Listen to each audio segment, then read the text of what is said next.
Soy Fernando Díaz Villanueva, hoy es 15 de diciembre de 2021 y esto es La Contracrónica.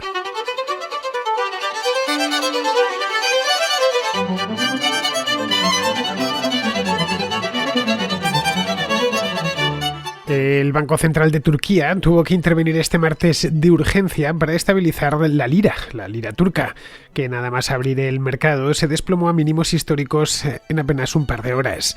No era la primera vez que lo hacían y seguramente no sea la última. La lira turca está en caída libre desde mediados de noviembre. Hace un mes con un euro se compraban unas 11 liras aproximadamente y hoy se pueden adquirir más de 16.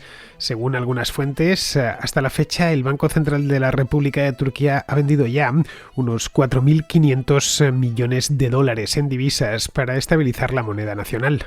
Pero a la vista está que no lo ha conseguido. En lo que llevamos de mes, el Banco Central ha intervenido en un total de 4 ocasiones, logrando un ligero alivio, pero siempre momentáneo. Como muestra un dato, solo en 2021 la lira turca ha perdido el 50% del valor que tenía a principios de este año. El malestar entre la población es creciente porque la depreciación continua de la lira viene acompañada por un repunte de la inflación que se ha duplicado a lo largo del último año. Al terminar 2020 se encontraba en el entorno del 10% y hoy supera con creces el 20% y sigue subiendo. Con una lira tan débil, las importaciones se han puesto por las nubes, lo que ha impactado de lleno en la industria turca, que compra buena parte de sus componentes en el extranjero, básicamente en la Unión Europea, que es además hacia donde se dirigen la mayor parte de sus exportaciones. A eso hay que sumarle el coste de la vida y las consecuencias de la pandemia, que han dejado 80.000 muertos en Turquía y han devastado una economía que ya se encontraba en crisis desde el año 2016. El resultado es, como podemos figurarnos, un descontento generalizado. En los últimos días se han convocado manifestaciones, tanto en Estambul como en Ankara, que son las dos principales ciudades del país, que con la coartada de la crisis económica y la carestía de la vida, la inflación, el desplome de la lira, etc., son manifestaciones básicamente de censura hacia Erdogan, que en las 2 últimas décadas al frente del país no se había encontrado con tanta contestación interna. El país, entre tanto, pues está aislado internacionalmente, en buena medida por culpa del propio Erdogan, y ninguno de sus antiguos socios se fía de su gobierno. Se habla incluso de que Erdogan tiene problemas de salud y podría estar incapacitado para gobernar antes de lo que muchos creen. Esto último no está ni mucho menos confirmado, pero la oposición turca, que lleva años malviviendo a la sombra de Erdogan, ve que esta es la oportunidad que andaban esperando desde hace mucho tiempo. Las próximas elecciones presidenciales están programadas para dentro de poco más de un año. Se celebrarán durante el primer semestre del año 2023, es decir, entre un año y 3 meses, un año y 6 meses aproximadamente desde ahora. Y según están las cosas, Erdogan tendrá muy difícil imponerse, como hizo en 2018, con más de 20 puntos de distancia sobre su principal oponente y sin que nadie se atreviese a toserle en campaña.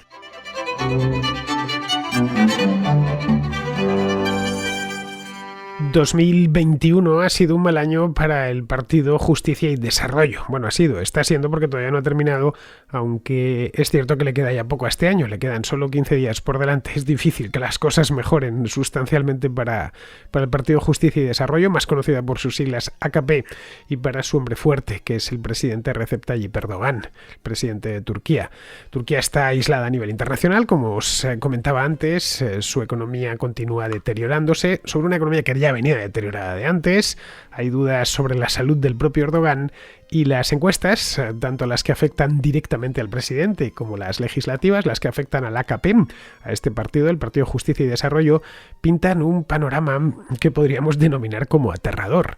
Muchos creen que les ha llegado el momento, que al erdoganismo le quedan ya las habas contadas y que se avecina un estallido de régimen, que se sustanciará, si no el año próximo, en 2022, si lo hará a lo largo de 2023 con las próximas elecciones. Esos son los cálculos que está haciendo la oposición.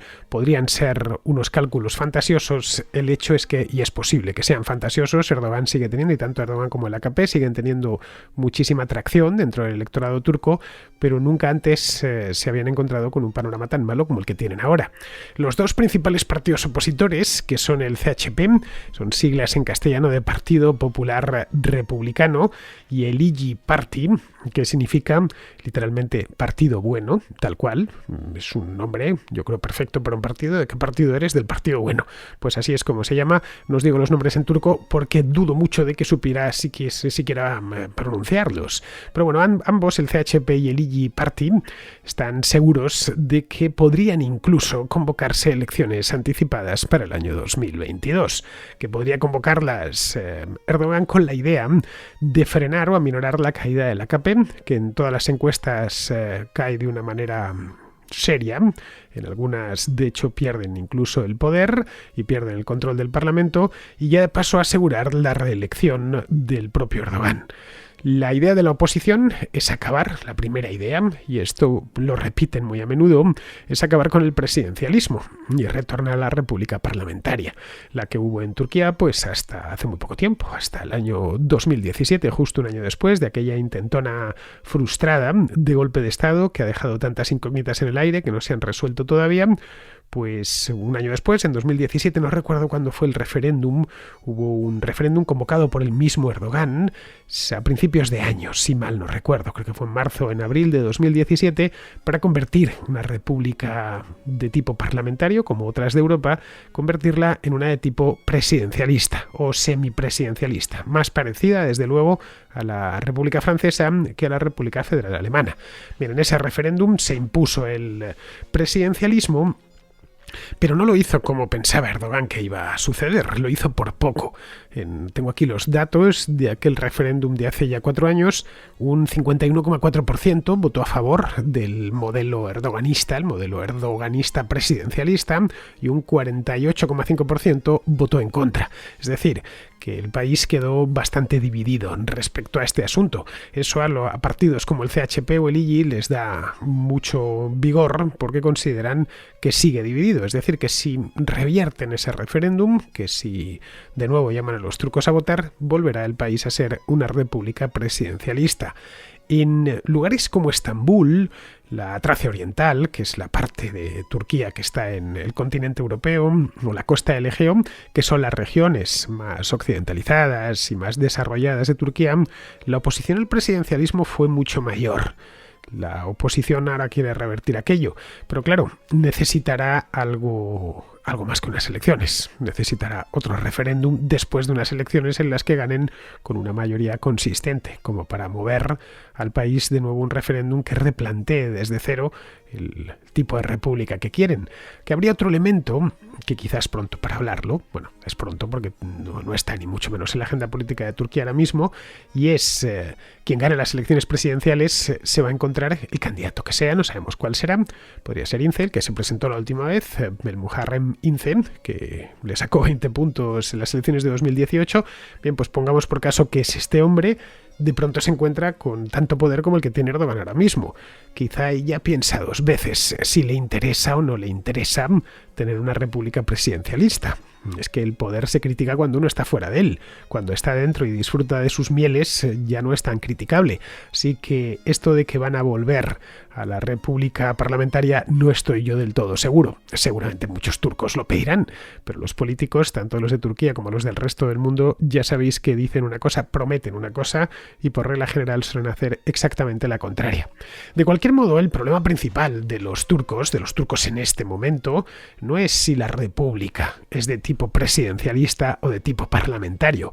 Se puede ser un problema para unos y otros en cambio están tan a gusto con el hecho mismo de que sea presidencialista. No, pero no es su problema. La tragedia diaria de los turcos es el constante deterioro de la situación económica del país, algo que arrastran desde hace ya unos cuantos años.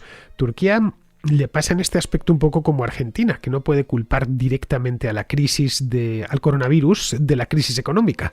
No puede decir es que nos pasó la pandemia por encima, como pueden decir otros países del mundo. Las cosas iban bien hasta que apareció este maldito virus y lo arruinó todo. No, en Turquía las cosas ya iban mal. En el año 2017, 2018 y 2019. Desde 2016, de hecho, la economía turca no ha conseguido levantar cabeza. Como ha sido Erdogan el que ha estado mandando desde entonces y desde mucho antes, La crisis actual es resultado directo de su gestión, en este caso de su pésima gestión económica. La lira ha perdido alrededor del 85% de su valor frente al dólar en la última década. Frente al dólar, no, frente al euro. El 60% durante el último año y el 6% en lo que llevamos de mes. El cambio lira-euro para los turcos es fundamental porque su principal zona de comercio exterior es la zona euro, no tanto la zona del dólar. Para que nos hagamos una idea del desplome, hace 10 años, he ido a mirarlo a cuánto se cambiaba la lira turca en 2011. A finales de 2011, en diciembre de 2011, un euro se cambiaba por 2 liras y media. Cualquier un español, un alemán, un austríaco que llegase a Estambul con euros en la mano, los cambiaba en una oficina de cambio y le daban, por cada euro que daba, unas 2 liras y media aproximadamente.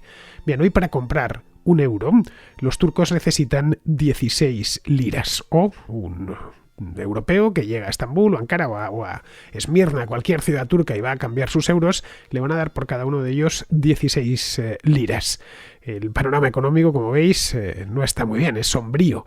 La inflación está en un 20%, el desempleo es del 14%, y esto, claro, todo esto junto, sobre todo la debilidad de la lira, ha encarecido las importaciones, de las que la economía turca es muy dependiente.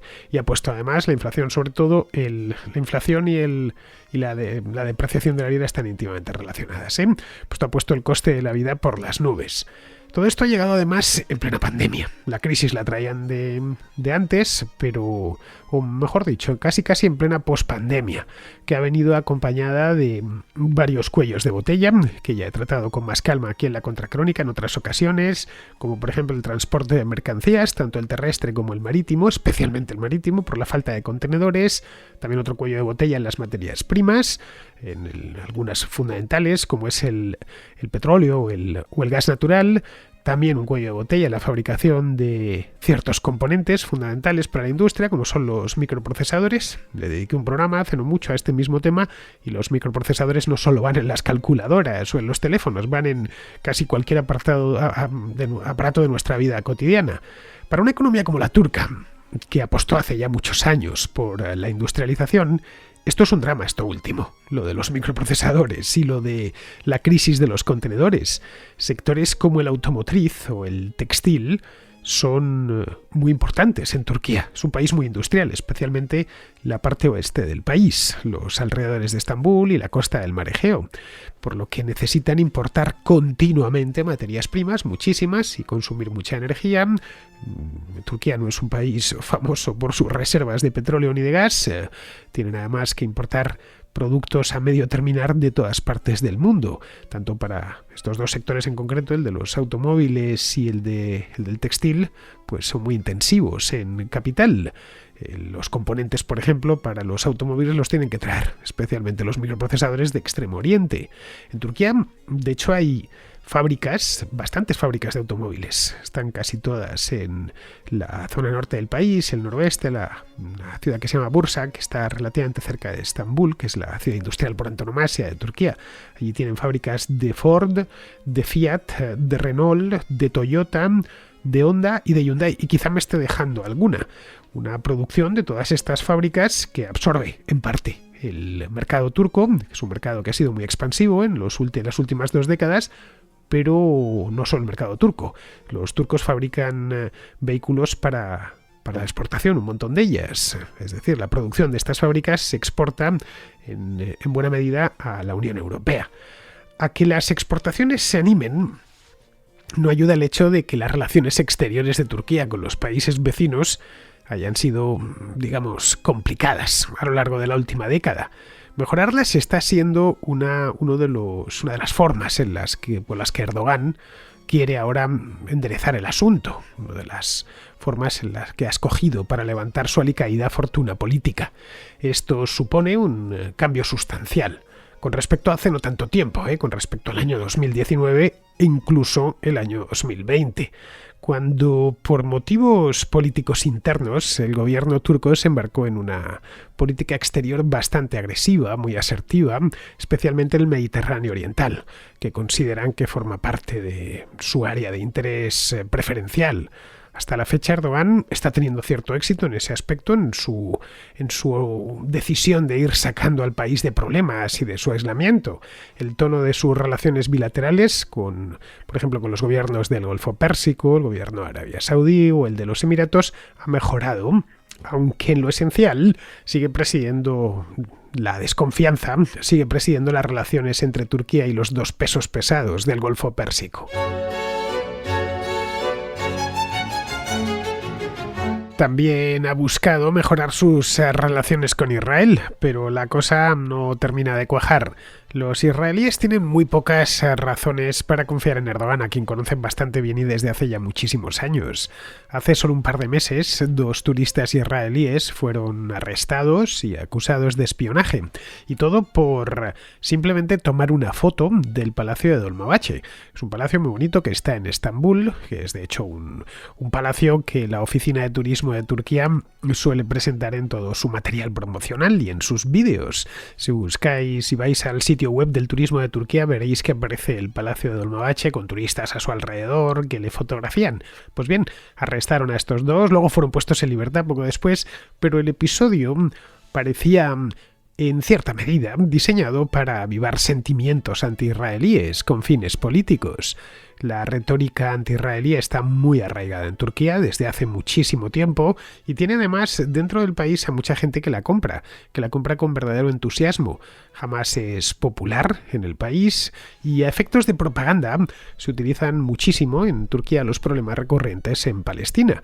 Las flotillas de Gaza, recordemos, de hace ya unos años, esas flotillas que querían romper el bloqueo israelí sobre la costa de Gaza, para los israelíes querían evitar que entrasen armas, obviamente, pues las flotillas se organizaron en Turquía y partieron de la propia Turquía, de Estambul concretamente. Luego, respecto a la Unión Europea, que es el actor internacional más importante para Turquía, con diferencia, aunque sea solo por los intereses económicos y también por los intereses humanos. Hay millones de turcos viviendo en la Unión Europea, especialmente en Alemania. La Unión Europea es su principal socio comercial. Si se interrumpiese el comercio, el Estado turco tendría que presentar la suspensión de pagos. Bien, pues ahí con la Unión Europea, de no haber sido por Angela Merkel, que insistía en llevarse bien con los turcos, las relaciones serían mucho peores. Bruselas podría haber sancionado a Turquía en varias ocasiones, pero por un sinfín de operaciones militares que ha llevado a cabo en Siria a lo largo de los últimos años. Esto, aquí en la contracrónica hace un par de años lo llevaba yo. Luego, por la exploración de gas cerca de Chipre, por la amenaza continua de enviar emigrantes de Oriente Medio hasta Grecia y Bulgaria. Los problemas en la frontera con Bulgaria y Grecia son muy recientes, son de hace menos de 2 años, de justo antes de que empezase la pandemia, lo recuerdo, que hubo problemas en esa frontera. Vamos, más que cualquier otra cosa, creo que esto de la emigración es la base de las relaciones tan tensas que hay entre la Unión Europea y Turquía desde hace ya mucho tiempo. El momento álgido fue aquello de 2015 en el Mar Egeo, que puso a la Unión Europea contra las cuerdas. En el año 2016, pues unos meses después de que sucediese aquello, la Unión Europea llegó a un acuerdo con Turquía que consistía en transferirle fondos al gobierno turco para que mantuviese a los sirios en Turquía, a los refugiados sirios, para que los mantuviese en campos de refugiados debidamente alimentados, con servicios sanitarios y demás, y así por lo menos pues no nos tratarían de huir hacia la Unión Europea. Bien, pues a pesar de este acuerdo, los turcos amenazan periódicamente con dejar pasar a los sirios, casi con empujarles hacia la frontera, creando una crisis de refugiados tras otra y sembrando de paso la inestabilidad y, lo que es más grave todavía, la desconfianza, porque la inestabilidad pasa, pero una vez desconfías de alguien cuesta muchísimo volver a confiar en él. Los tribunales turcos, por lo demás, no hacen más que desafiar al Tribunal Europeo de Derechos Humanos. Esto podría ocasionar, y no es ninguna broma, que el país perdiese, por ejemplo, su derecho al voto en el Consejo de Europa, o que incluso se les expulsase de este organismo, que es un organismo, por lo demás, muy generoso. En el Consejo de Europa entra todo el mundo, está incluido hasta la propia Rusia, está en el Consejo de Europa. En lo que respecta a Estados Unidos, el gobierno turco dio muchísima importancia hace muy poquito tiempo, en el mes de octubre, a la reunión bilateral que mantuvieron Erdogan y el presidente Joe Biden. Esto fue en la cumbre del G20 en el mes de octubre. Pero vamos, aparte de eso, de todo lo que las fotografías, los vídeos, las declaraciones y demás, no ha habido cambios sustantivos en las relaciones entre Estados Unidos y Turquía. Washington y Ankara difieren, por ejemplo, sobre el apoyo de Estados Unidos a las unidades de protección popular en Siria. Y el gobierno turco anda muy enfadado desde hace años porque tanto Obama como Donald Trump como Joe Biden se han negado a extraditar a Fethullah Gülen, que este es el archienemigo de Erdogan. Es un señor ya muy mayor que vive en Estados Unidos, vive refugiado allí desde hace ya años y no sabe qué hacer ya Erdogan para que se lo extraditen. Entiendo que para juzgarle y seguramente ejecutarle, aunque claro, teniendo en cuenta que este hombre tiene creo que más de 80 años ya. Pero bueno, no le tiene tanto odio, a pesar de que había sido discípulo suyo en el pasado. Pero vamos, que el tema este de Fethullah Gülen les ha envenenado bastante las relaciones desde entonces, pero ninguno de los presidentes, y no se me ocurren 3 presidentes más distintos que Obama, Trump y Biden, ninguno quiere oír hablar de este tema. No está del todo claro qué aportará, en el caso de que se produzca o se termine materializando, esta mejora en las relaciones internacionales para ayudar a la economía turca. Evidentemente, mal no le va a sentar, pero no sabemos le sentará bien sin duda, pero no sabemos hasta qué punto. Erdogan no parece dispuesto a reconsiderar los problemas económicos que él mismo ha creado. Pero lleva muchos años en el gobierno, no puede culpar a otros, a los anteriores. A lo tonto, este hombre lleva 20 años mandando en Turquía. Lleva además años que cada vez que le salía algo mal empezaba a buscar culpables y a disparar como un pistolero loco. Lleva años denunciando un supuesto complot extranjero que incluye un poco de todo. El lobby de las tasas de interés, así es como le denomina, la CIA, los sionistas, Occidente en general, la Unión Europea, esa siempre está en todas las salsas. George Soros, tampoco le gusta Soros a Erdogan. Bueno, y otros que buscan acabar con el país, siempre de una manera a oscuras y por puro odio, mediante operaciones en la sombra. Evidentemente son todo cortinas de humo. La única explicación para la crisis económica en Turquía es que ya está enquistada, por cierto, pues son muchos años, es la mala gestión del propio Erdogan. Y no hay que darle muchas más vueltas. No hay CIA que valga, ni lobby de las tasas de interés, ni sionistas, ni Unión Europea, ni George Soros. Si va mal Turquía, va mal porque Erdogan ha ido encadenando una mala decisión tras otra. Ha fulminado, por ejemplo, la independencia del Banco Central, poniendo y quitando a los gobernadores de este banco a su antojo. Está obsesionado además este hombre con las tasas de interés, el tipo de interés, está obsesionado con que sea muy bajo, porque cree que el tipo de interés bajo, que el dinero barato, en una palabra, es la única forma de mantener el crecimiento económico.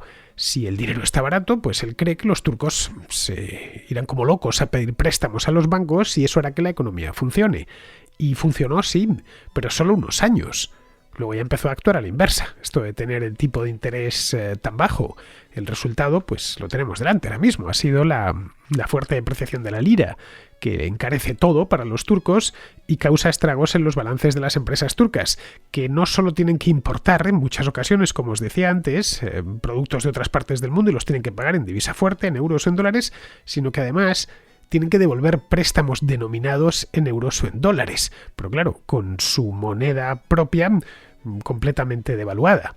Una lira barata, por supuesto, ayuda a las exportaciones turcas, pero los costes sociales de esta inflación son enormes, porque la inflación machaca siempre a los más humildes. La primera de las soluciones pasaría por subir inmediatamente los tipos de interés. Esto causaría algo de dolor, como siempre que suben, especialmente sobre los que están endeudados, pero al menos revertiría la caída de la lira, reduciría la inflación y restablecería la confianza de los inversores. Aparte de los continuos patinazos en política exterior y de los problemas económicos, últimamente se está cuestionando, como os decía antes, la salud del propio Erdogan. El mes pasado la policía detuvo e interrogó a 30 tuiteros, a 30 tuiteros, que dudaron de la buena salud del presidente en Twitter. Hicieron algunas bromas Al día siguiente la televisión dio imágenes del presidente jugando al baloncesto con unos jóvenes en una cancha. El propio Erdogan se apresuró a colgar las imágenes en su cuenta de Twitter.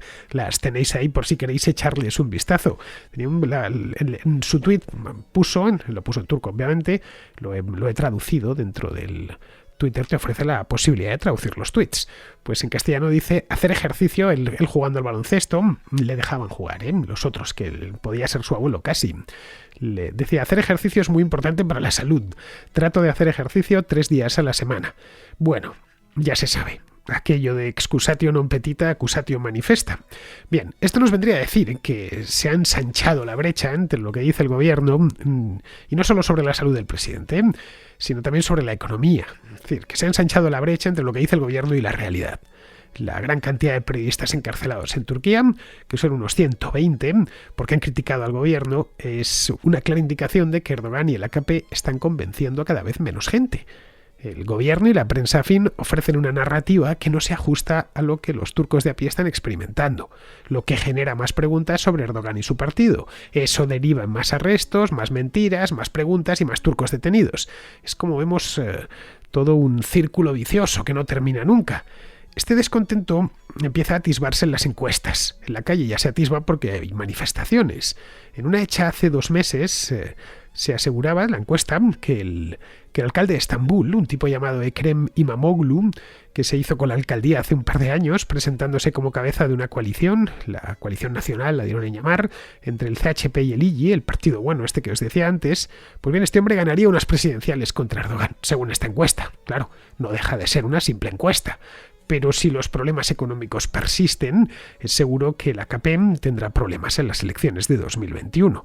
Eso si no las adelantan, que también es posible. Vamos con la contrarréplica. Empezamos con Jorge, de Colombia, que pregunta por el tema este del niño de Canet en Cataluña. Bueno, llevaba un tiempo sin participar y tengo un tema para ti. Me gustaría escuchar cuál es tu opinión sobre lo que está pasando en Cataluña. Bueno, ¿y por qué te lo digo? No sé, tú que eres historiador, creo que desde la época del Jim Crow, de esas leyes bastante oprobiosas de los Estados Unidos, no ocurría algo semejante, y me refiero al caso de este niño. Yo no era muy consumidor de la prensa española hasta que entré en contacto con tus programas y eso, para que veas que lo de influenciador sí funciona.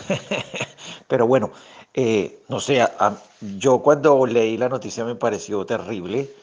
Es algo que nos recuerda a esa época de la historia de los Estados Unidos, porque esto que está ocurriendo en ese lugar, me parece a mí, lo digo como colombiano, me parece que es xenofobia pura y dura.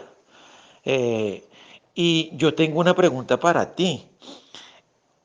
Este rollo de los catalanes ya lleva bastante tiempo, y yo supongo que si todo esto realmente ha funcionado dentro del esquema que manejan los políticos allá, entonces asumo yo que ya hay generaciones, ya hay personas que no saben hablar español y solo hablan catalán, lo cual me parece algo pues curioso, que en un país donde la lengua oficial es el español, pues de pronto en algún momento tengan que hacer algún examen de suficiencia de una lengua para un trabajo o algo. Yo pienso que eso va en detrimento de los mismos catalanes. No sé tú qué piensas. Y lo quiero extrapolar con algo de la cultura popular. Yo supongo que el técnico, yo no soy muy seguidor del fútbol, pero supongo que el técnico actual del Barcelona Fútbol Club, él no da sus charlas en catalán, las debe dar, porque es un equipo internacional, las debe dar en español o en inglés. Porque yo recuerdo que Messi, que hasta hace poco era la gran estrella de ese equipo, pues él daba sus entrevistas y siempre hablaba era en español. pues estamos hablando de una lengua global que cada vez más personas están interesadas en hablarla y pues veo que esto en Cataluña pues ellos piensan lo contrario. No sé, se me hace algo bastante de República Bananera, lo digo con todo respeto. Eh, ¿Tú qué piensas de eso? Si hay personas, si hay jóvenes en Cataluña que no saben español. Mi opinión sobre este tema, Jorge, le he dado ya en 2 vídeos. Una a la contra que hice este domingo y en el directo que hice el lunes por la mañana. El primero de los vídeos lo tienes en mi canal principal de YouTube, que se llama como yo, se llama Fernando Díaz Villanueva, por si no lo conocías. Y el otro está en mi canal secundario, el dedicado a los directos, que abría hace poco más de una semana, así que ese no es tan conocido. Se llama La Contra en Directo, lo digo por si os queréis suscribir. Los directos los hago por Twitch, aunque no elimino hacerlos por ese canal también cuando tenga suficientes suscriptores, pero luego lo mejor del directo, lo grabo evidentemente el de Twitch y lo corto, y lo mejor de ese directo se va a YouTube en forma de vídeos separados, temáticos. Os invito a suscribiros a este canal, a los que no estéis aún suscritos. Hay ahora mismo, como he hecho ya 3 directos, hay creo que 6 vídeos, 5 o 6 vídeos ya subidos. Respecto a la pregunta que me haces, pues a ver... En Cataluña son oficiales el castellano y el catalán, porque españolas son ambas, las dos son lenguas españolas. Tan originario de Hispania es el catalán como el castellano. Lo único que el castellano nos sirve de lengua franca a todos, porque se extendió más ya desde la Edad Media y luego en el siglo XIX fue la lengua que empezó a utilizar el Estado liberal para la administración, vamos. En Cataluña todo el mundo habla castellano. Y también habla catalán, hablan las dos lenguas, caray, es una región completamente bilingüe. Podrías encontrar a uno que no habla catalán, pero seguramente porque está recién llegado, o a alguien que no habla castellano, pero yo nunca he conocido un solo catalán que no hable castellano. Lo hablará con más o con menos acento, pero jamás en mi vida, he ido muchísimo a Cataluña. Quizá alguno me dirá, pues yo he conocido a una persona, es posible, pero vamos, yo nunca he conocido a un solo catalán que no hable mi idioma. Bien, y ambos los hablan además con fluidez, En algunas zonas se habla más el castellano, como por ejemplo Barcelona y su área metropolitana, y en otras se habla más el catalán, especialmente en las comarcas rurales. En el norte de Cataluña, en el Valle de Arán, están los Pirineos, se habla además de castellano y catalán, se habla una lengua llamada aranés, que es el antiguo occitano, que en Francia desapareció, pero en España se mantuvo en ese valle. De modo que entender y hablar castellano, como te digo, lo hacen todos los catalanes. Lo que sí ha sucedido con la inversión lingüística en la educación, el que ha sido en catalán, es que es común que los escolares catalanes cometan faltas de ortografía al escribir en castellano. Esto sucede porque los dos idiomas son tremendamente parecidos, así que hay un montón de palabras que se escriben prácticamente igual. Por ejemplo, el verbo cambiar en catalán es cambiar igual, pero con N y con V. Así que eso de cambiar o cambio con N y V te lo encuentras a veces en textos en castellano escritos por un catalán.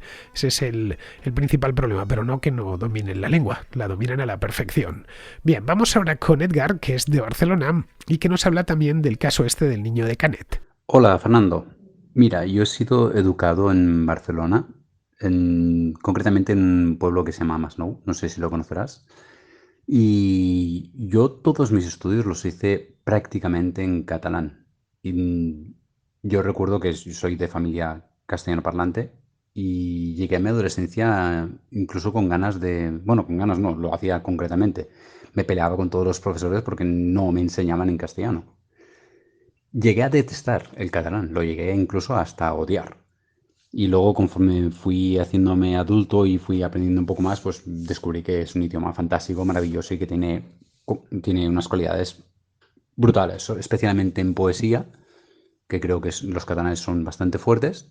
Esto quizá lo podrás confirmar tú mejor que yo. Y bueno, yo solamente quería decir que a mí lo que me ha ocurrido, esto de haber sido educado más en catalán que en castellano, esto ya viene de hace años. Yo ya tengo una cierta edad, tengo 37 años. Y yo recuerdo, de joven, la mayoría de clases eran en catalán, exceptuando la clase de castellano. No había ninguna clase más. Y esto a mí me perjudicó y creo y entiendo perfectamente que hayan padres que no les guste esto.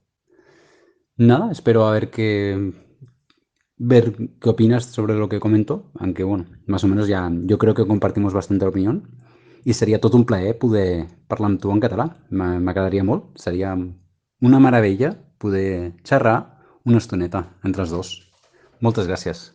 Pues, ¿qué quieres que te diga, Edgar, del catalán? A mí me parece una lengua maravillosa. Me encanta escucharla, me suena trovadoresca. Tiene además algunas palabras que son deliciosas, como beso, que se dice petó, y algunas expresiones que son fantásticas y que deberíamos importar al castellano cuanto antes. Por ejemplo, hay una que me encanta, que es embolicar la troca, que es liar algún asunto sin necesidad de hacerlo. Vamos, cuando alguien se pone a embolicar la troca, a liarlo, sin necesidad. Hay otro que también es buenísimo, que es escampar la boira. Boira es niebla, que es darse un paseo por puro gusto. Yo, por ejemplo, escampo la boira muy a menudo en Madrid. Pues bien, el otro día, escampando la boira por el Parque del Retiro, hice un vídeo en el que daba mi opinión sobre este tema, como ya le he dicho antes a Jorge. Escampé la boira en la Plaza de la Sardana, exactamente, que está justo enfrente del monumento a Jacinto Verdaguer. Escogí el lugar a propósito, como es obvio. Lo que vine a decir en aquel vídeo es que esas dos lenguas conviven en la calle y deberían convivir también en la educación, en la política y en los medios de comunicación, nada más. Es decir, lo que es natural a escala civil, callejera, digamos, debería ser natural a escala política o a escala mediática o educativa. Creo que no es tan disparatado lo que estoy diciendo. Es que si por las calles de Cataluña se escuchan los dos idiomas y los propios catalanes hablan los dos, pues que se hablen los dos en la educación, que se hablen los dos en los medios de comunicación y que se hablen los dos en el Parlamento regional o en el propio gobierno. No me parece una cosa tan rara. En fin, vamos ahora con Marcos, que vuelve con el tema este de la vacunación. Te dejo un pequeño mensaje sobre el tema de moda, los vacunados y los no vacunados. Debes estar aburrido de este tema, pero bueno.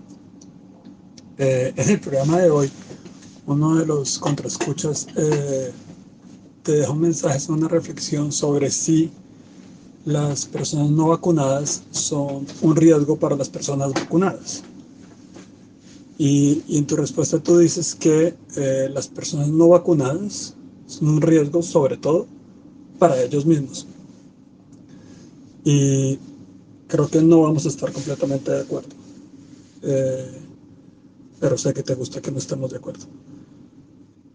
Me remito al programa que hiciste con Andrea sobre la variante Omicron. En el minuto 11, cito, ella dice que la vacunación reduce hasta un 60%, entre un 40 y un 60%, la probabilidad de infectar a otras personas. Entonces, al tomar la decisión de no vacunarte, estás aumentando en un 60% o hasta un 60% la probabilidad de infectar a otras personas. Entonces, pues nada, ese es el dato y eso está ahí. Y también al no vacunarte, estás aumentando el riesgo de tener un cuadro delicado y terminar en cuidados intensivos y aumentando la probabilidad de que los hospitales se saturen de nuevo. Estamos de acuerdo en que el grado de externalidad de la decisión de no vacunarse no es comparable al ejemplo clásico de tomar un coche bajo los efectos de una droga y salir a conducir. Claramente no es lo mismo, pero tampoco es completamente independiente de la sociedad. Cuando decides no vacunarte, sí estás poniendo en riesgo, no sé si mucho o poco, pero un 60% a otras personas. Ahora, ¿cuál es la conclusión de eso? ¿Hay que obligar a la gente a vacunarse? Yo no creo. ¿Hay que pedir un documento para ciertas cosas? No sé, tal vez. Pero me parece que cualquier discusión que queramos tener sobre ese tema hay que hacerlo partiendo de los datos, que es que si no te vacunas, eres potencialmente más peligroso para las demás personas. No sé si mucho o poco, pero entre un 40 y un 60% aumenta ese riesgo de contaminar a los demás. Nada, solo eso. Muchas gracias y, como siempre, felicitaciones por tu trabajo. Pues sí, Marcos, estoy algo aburrido de esto de las vacunas, porque aquí ya no sé, hemos hablado todas las variantes posibles y no precisamente de la Omicron, que también hemos hablado de las variantes del virus, sino de las variantes vacunísticas que hay. Han pasado por aquí todas y no sé ni cuántos programas le he dedicado. Pero los contraescuchas seguís enviando mensajes sobre este asunto, así que mi obligación es pasarlos porque significa que sigue habiendo interés entre la audiencia. Este programa es de quien lo escucha, evidentemente. En el programa que hice con Andrea, de esto hace 2 semanas ya, sobre la variante Omicron, Andrea se refería a un estudio que se había hecho al respecto. Los estudios son estudios. No son algo definitivo porque luego sale otro estudio que dice lo contrario. A mí me sirven como referencia, pero no para sacar conclusiones, claro. Yo solo saco conclusiones sobre hechos irrefutables. Este programa está basado en hechos, no hay más. Un hecho irrefutable es que allá donde hay más gente vacunada, las hospitalizaciones y los fallecimientos han descendido de manera notable, incluso con incidencias muy altas. Esto es un hecho observable. Lo otro es un estudio, que ya te digo, puede servirnos como orientación, pero los estudios los carga el diablo, porque los tenemos para todos los gustos. Bien, pues vamos a ir terminando, vamos con Pizarro, que nos va a hablar de Boris Johnson. Boris es tan hipócrita como cualquiera de sus compatriotas, y tan soberbio como cualquiera de sus colegas. Verlo expuesto en su hipocresía y soberbia genera un rechazo que suma, sigue y empuja al descontento generalizado por los resultados prácticos del Brexit y al cansancio generalizado por una gestión de la pandemia discutible por errática. Boris ya ha demostrado que todo le viene grande y que es más falso que el rey Miguel.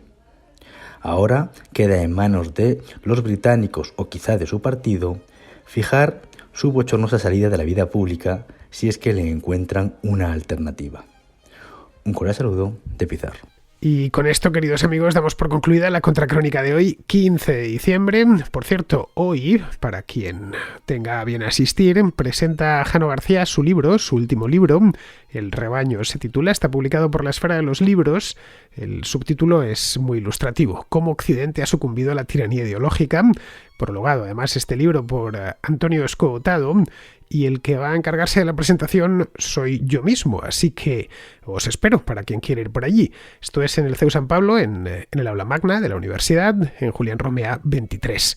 Empezará a las 7 de la tarde el acto. Estará Jano, obviamente, que es quien ha escrito el libro, y estaré yo presentándolo. Así que si tenéis interés en el libro o en el propio Jano García, pues no tenéis que pasaros por allí. La entrada creo que es libre. De cualquier manera, si va a ir mucha gente, tienen un email de confirmaciones, la Esfera, que es confirmaciones@esferalibros.com.